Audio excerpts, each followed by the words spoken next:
let's run through it quickly in Hindi. पहले वाले, go to the first slide. हमें suspicion था, नेक्स्ट स्लाइड.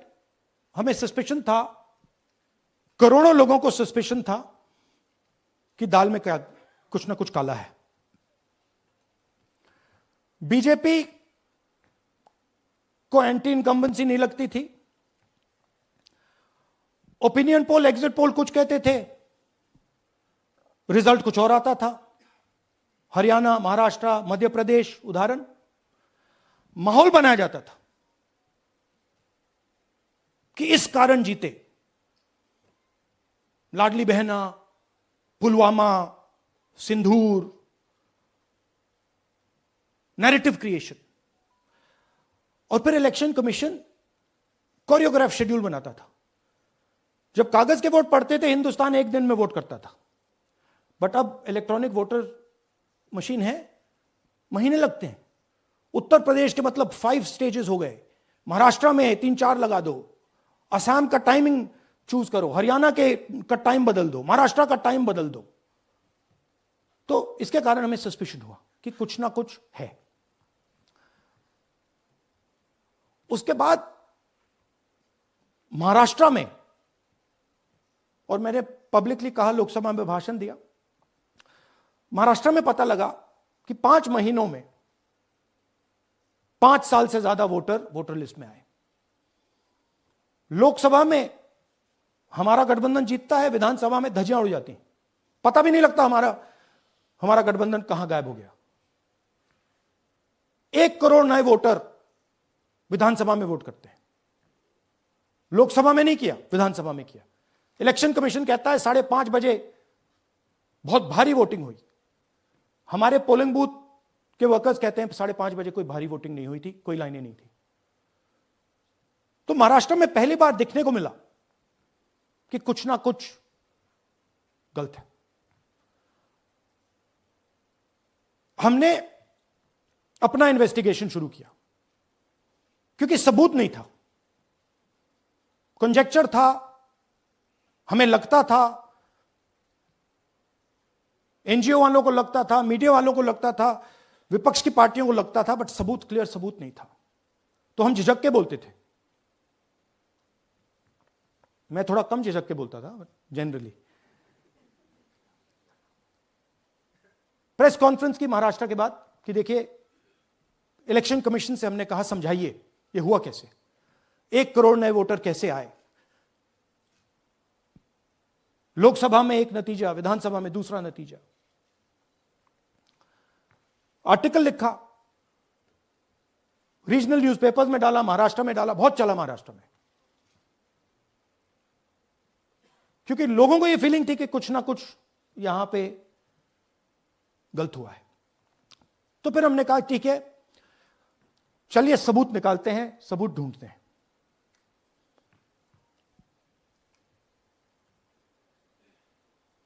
हर step पे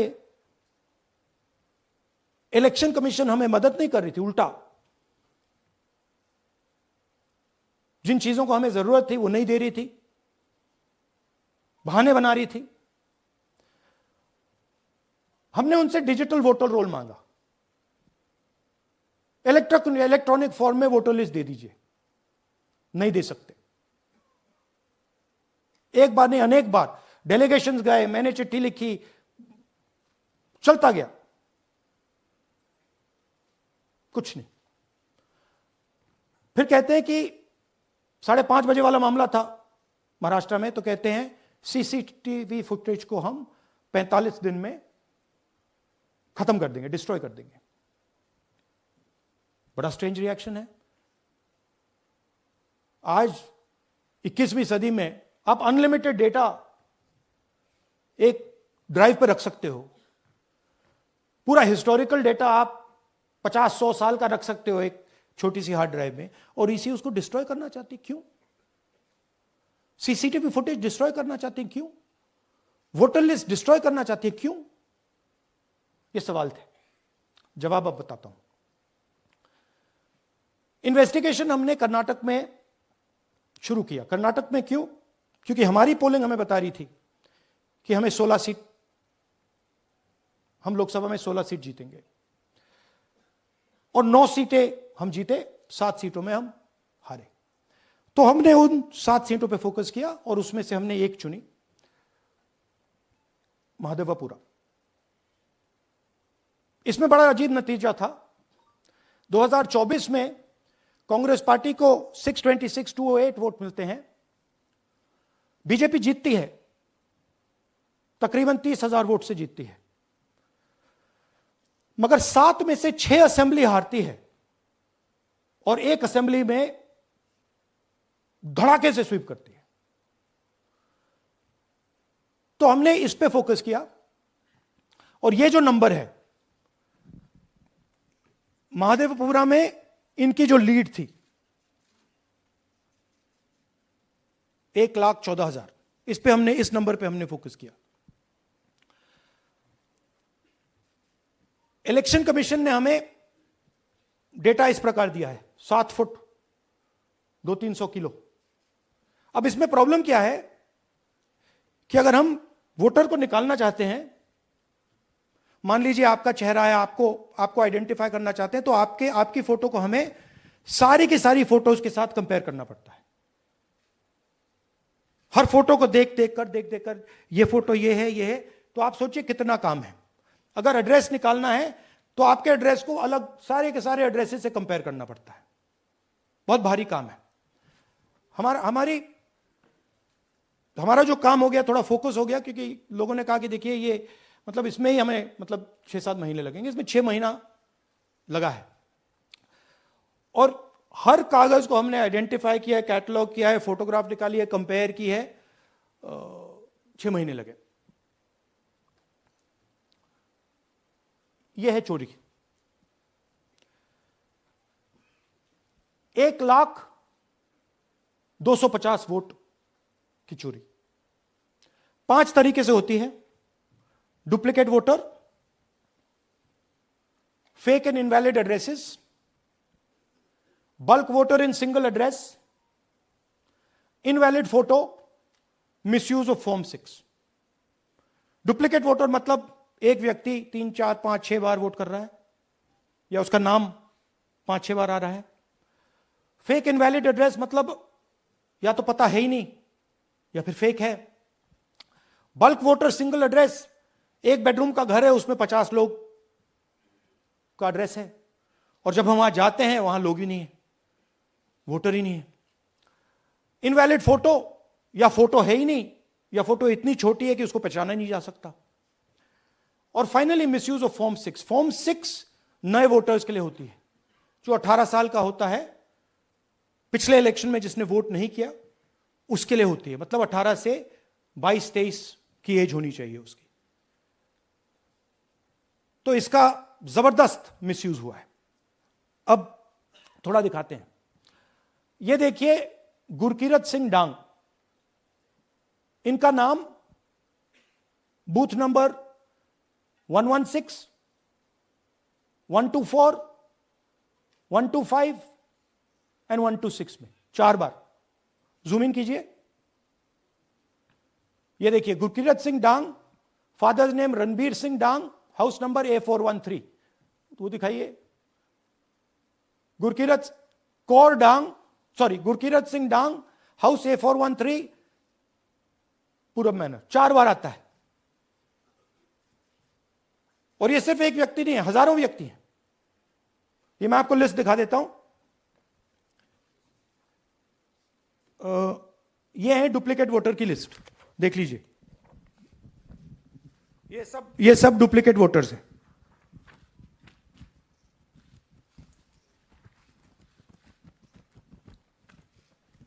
इसके बाद नेक्स्ट, ये देखिए, ये एक और डुप्लीकेट वोटर। नहीं, थोड़ा पीछे ले जाओ, जूम आउट। ये आदित्य श्रीवास्तव जी हैं। ये महाराष्ट्र में इनका नाम महाराष्ट्र में है, कर्नाटक में है, उत्तर प्रदेश लखनऊ में है और कर्नाटक बेंगलोर अर्बन में है। 4 बार आता है, सेम फोटो सेम एड्रेस। दूसरा नाम दिखाइए, ये है विशाल सिंह। ये कर्नाटक में इनका नाम है, 2 बार कर्नाटक में आता है और एक बार देखिए, ये वाराणसी में साहब वोट कर रहे हैं, वोटर लिस्ट में है। थोड़ा जूम आउट कीजिए। और ऐसे हजारों हजारों लोग हैं, 11,000 वोट ऐसे चोरी हुआ है। ठीक है, नेक्स्ट, फेक एड्रेस। या तो एड्रेस है ही नहीं, या फिर address 0, house number 0, street number 0 दिखाइए। हाउस नंबर 0 देखिए, मुनियप्पा जी, मंजुला मुनियप्पा जी का हाउस नंबर 0।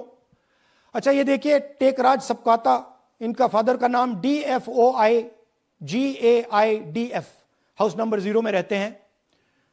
हस्बैंड्स नेम इनका, नीचे जाइए, टिक्का कुमारी आचार्य, नेम YTDR, किसी ने ऐसे ही टाइप कर दिया है, YTDR QPF। अच्छा, जूम आउट। और जब हम इन एड्रेसेस को वेरीफाई करने जाते हैं तो कोई एड्रेस नहीं। 40,000 ऐसे वोटर हैं, या एड्रेस 0 है या फिर एड्रेस है ही नहीं। Next, bulk voters in single address. Single bedroom का घर है, 80 वोटर रह रहे हैं उसमें, दिखाइए, जूम इन कीजिए। अलग अलग नाम, अलग अलग परिवार, और जब हम वहां जाते हैं हमें बताया जाता है यहां पे 80 लोग नहीं रहते, यहां पे ये लोग हैं ही नहीं, कोई नहीं जानता इनको। ये है बूथ नंबर 366 पे वही कहानी। ये देख लीजिए, छोटा सा एक बेडरूम का घर है, जूम इन कीजिए। ये सब लोग, इलेक्शन कमीशन के मुताबिक ये सब लोग इस घर में रहते हैं, और जब हम वहां जाते हैं एक भी नाम नहीं मिलता, और वहां के लोग कहते नहीं, ऐसे इन लोगों को हम नहीं जानते। Zoom out.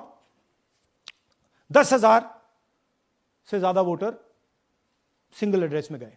नेक्स्ट, एक और तरीका, कमर्शियल एस्टेब्लिशमेंट में लोगों के नाम डाल दो। ये एक ब्रूअरी है कर्नाटक में, 68 वोटर्स इसमें हैं, मगर जब हम वहां जाते हैं पूछते हैं भैया ये हैं कौन, कहां है, नो आइडिया, डोंट एग्जिस्ट। अलग अलग परिवार के हैं, एक साथ रह रहे हैं इस ब्रूअरी में, पता नहीं। Next, invalid photograph. यह बहुत बड़ा तरीका है। इसमें या तो इनकी फोटो है ही नहीं पोलिंग वोटर लिस्ट पे, या फिर इतनी छोटी है कि पहचानी नहीं जाती। देख लीजिए, ये देख लीजिए, और ये सब नाम है इनके। ये सब लोग हैं जिनकी फोटोग्राफ नहीं है और या फिर दिखाई नहीं देती। Zoom out. हाँ, 4132। Next, misuse of form 6। आपने सुना होगा, नए वोटर्स मोदी जी को वोट करते हैं, आता है मीडिया में। फॉर्म 6 नए वोटर्स के लिए है। मैं आपको आज नए वोटर बनाने का तरीका दिखाता हूं, कैसे मैन्युफैक्चर किए जाते हैं। ये देखिए, शकुन रानी जी हैं, 13/9/23 को ये नई वोटर, फर्स्ट टाइम वोटर बनती हैं। इनकी एज क्या है, दिखाओ जरा।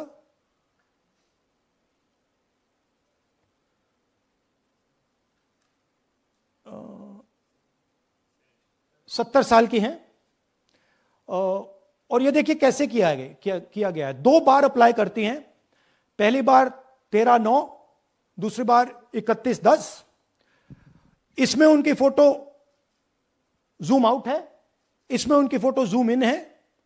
ऊपर देखिए, फर्स्ट नेम शकुन, सरनेम रानी। यहां देखिए सरनेम है ही नहीं, फर्स्ट नेम शकुन रानी। और ये देख लीजिए साइड पे, इन्होंने 2 बार ही वोट किया है। अब पता नहीं इन्होंने किया है किसी और ने किया है, बट 2 बार इस आईडी कार्ड पे 2 बार वोट लगा है। वो जो टिक है वो पोलिंग बूथ के ऑफिसर की है। इसीलिए सीसीटीवी को डिस्ट्रॉय किया जा रहा है, क्योंकि वो ये हमें पता ना लगे कि शकुन रानी जी है ही नहीं, या फिर कोई और 3-4 बार वोट कर रहा है। और दिखाइए, तो इस प्रकार से बेंगलोर का चुनाव चोरी किया गया। 2-3 और चीजें। हरियाणा का इलेक्शन देखें तो कांग्रेस पार्टी और बीजेपी के बीच में तकरीबन 22,000 वोट का फर्क था टोटल स्टेट में। एक असेंबली में इन्होंने 1 लाख वोट चोरी किए। तो आप इमेजिन कीजिए, स्केल समझिए।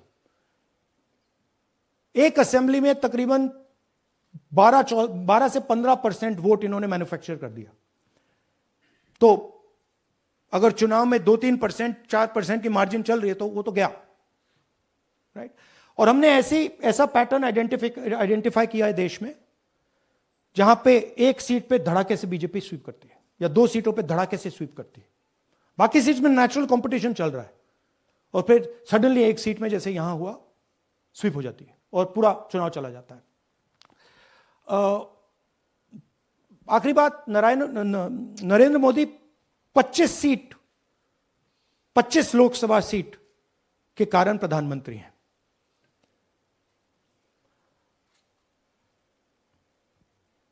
हमें इलेक्शन कमीशन ये डेटा इसलिए नहीं दे रहा है क्योंकि अगर हमने जो यहां महादपुर में किया, अगर हम इसे बाकी लोकसभाओं में करा देंगे तो देश की डेमोक्रेसी की, लोकतंत्र की सच्चाई बाहर आ जाएगी। ये अब एविडेंस है, ये क्रिमिनल एविडेंस है। और इलेक्शन कमीशन देश में पूरे एविडेंस को डिस्ट्रॉय करने की सोच रहा है। मैंने जैसे कहा, 21वीं सदी है, एक हार्ड ड्राइव पे आप पूरा डेटा रख सकते हो। 100 साल 200 साल का डेटा रख सकते हो, जितना रखना है रख दो। मगर इलेक्शन कमीशन 45 दिन में सीसीटीवी को खत्म करना चाह रहा है, वोटर लिस्ट नहीं दे रहा है।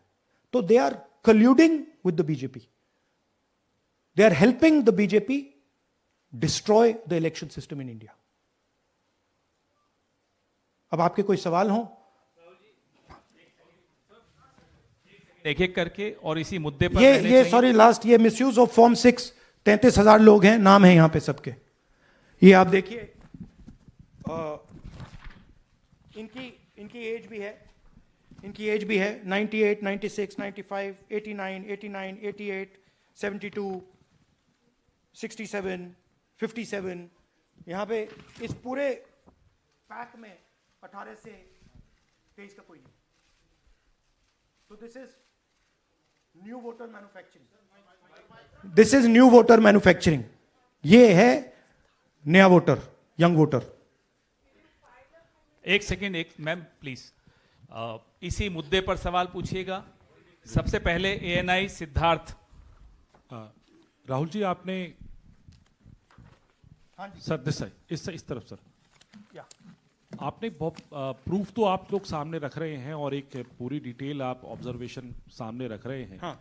लेकिन अब आप खुद ही बता रहे हैं कि ईसी ही कोलाइड कर रहा है, तो अब आप लोगों के पास रास्ता क्या है? इस प्रूफ को लेके आप ईसी को जाएंगे या कोर्ट जाएंगे? क्योंकि पूरा इलेक्शन ही मैन्युफैक्चर हो चुका है। This is EC data, not our data, this is EC data. And EC कह रहा है कि हम फ्री एंड फेयर इलेक्शन करा रहे हैं, और उनके डेटा में एक असेंबली में 1 लाख फेक वोटर्स हैं, फेक एड्रेसेस, डुप्लीकेट, फॉर्म 6, अलग अलग तरीके। तो हम इलेक्शन कमीशन से नहीं कह रहे हैं, हम हिंदुस्तान के युवाओं से कह रहे हैं, हिंदुस्तान की जनता से कह रहे हैं, यह आपका भविष्य है, गरीबों का भविष्य है। यह आपके आंख के सामने पूरा का पूरा सिस्टम चोरी किया जा रहा है। और ये ब्लैक, जैसे मैंने बोला, ब्लैक एंड व्हाइट है। ये उनका डेटा है, उनकी फोटोग्राफ्स हैं, उनके नाम हैं, उनके डुप्लीकेट्स हैं, उनके फेक एड्रेसेस हैं। पीटीआई संदीप चोपड़ा जी, माइक दीजिए। राहुल जी, आपने कहा कि election fraud is taking place across the country, and this is just an example in one assembly constituency. Now you said this is like an atom bomb and it has come just a day after Nagasaki, was just, 80 years ago on the previous day. So how are you going to tackle this? And, whether you're considering boycotting polls in the coming times as one of your key allies has suggested? We are saying, हम कह रहे हैं कि if the election commission now does not give us electronic voter data, not only of current election, but of the last 10, 15 years, and if they do not give us CCTV footage, they are partaking in the crime.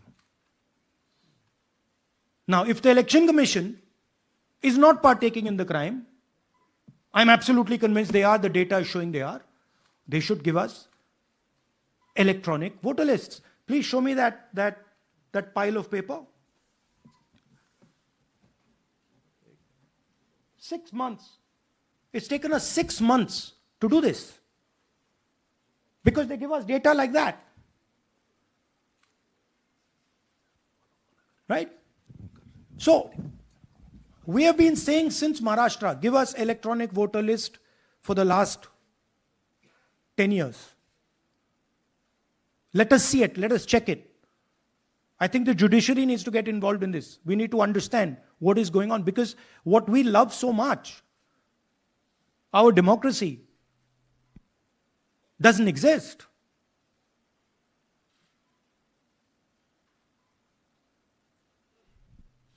What is the difference between us and other places? Where is the democracy? It's gone. If this is true. Now the election commission is supposed to make sure that elections take place. We have shown, the team has shown without any doubt that they have not done their job in one seat in Karnataka. And the people of that Lok Sabha have had their elections stolen. We believe that this has happened in many seats. Now, the election commission has to give us that information. Give the people of India that information. Because if they don't, there are going to be consequences. There are going to be consequences for every single polling officer who's doing this. Doesn't matter how senior you are, how junior you are. One day, the opposition is going to come to power, and then you see what we do to you. Because you are attacking the foundation of what our freedom fathers built. And we're not going to allow you to attack the foundation of what they built, no matter who you are. Rahul Gautam, India Today.